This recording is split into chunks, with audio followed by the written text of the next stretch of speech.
اعوذ باللہ من الشیطان الرجیم بسم اللہ الرحمن الرحیم رب اشرح لی صدری ویسر لی امری واحلل عقدۃ من لسانی یفقہوا قولی رب زدنی علما۔ سورہ بقرہ کی آیت نمبر 271۔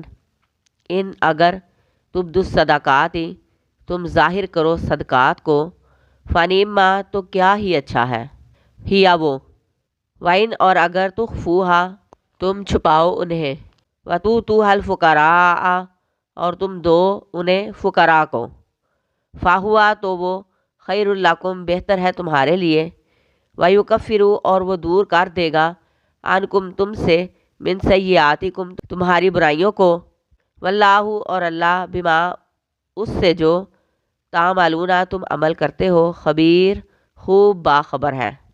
اگر تم اپنے صدقہ خیرات کو ظاہر کر کے دو تو وہ بھی بہت اچھا عمل ہے، اور اگر تم صدقہ خیرات کو چھپا کر دو اور فقراء کو دو تو وہ بھی تمہارے لیے بہتر ہے۔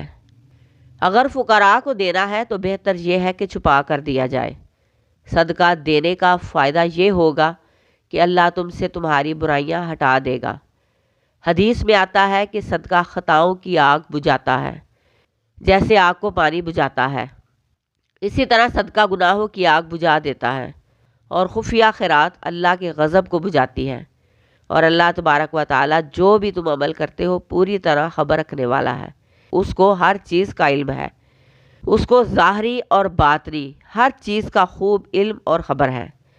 کوئی کس نیت سے دے رہا ہے، اگر صدقہ دکھا کے دے رہا ہے تو نیت کیا ہے، اور اگر صدقہ چھپا کر دے رہا ہے تو نیت کیا ہے۔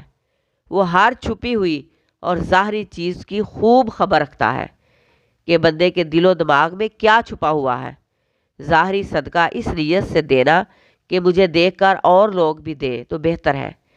جتنے لوگ بھی دیکھ کر دیں گے اتنا ہی ثواب میں اضافہ ہوگا، لیکن اصل چیز ہے نیت۔ نیت دکھاوے کی نہ ہو، نمود و نمائش کی نہ ہو۔